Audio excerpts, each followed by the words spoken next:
ये वाले हाँ जी, बताइए आप लोग आए कलेक्टर क्या मांग है?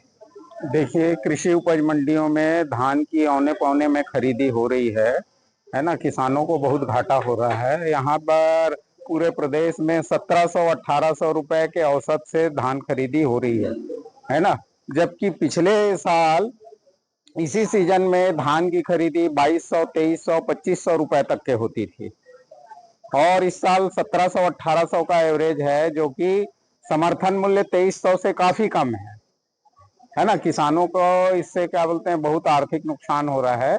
तो वही मुख्यमंत्री के नाम हमने ज्ञापन देके उनसे अपील किया है कि कृषि उपज मंडियों में समर्थन मूल्य से कम की बोली न 18 में रमन सिंह जी के कार्यकाल में, है ना, कृषि उपज मंडियों में समर्थन मूल्य से कम की बोली नहीं लगाने का एक आदेश जारी हुआ था, है ना। उसका कड़ाई से पालन करने की जरूरत है, ताकि किसानों को की लूट जो है वो रोकी जा सके।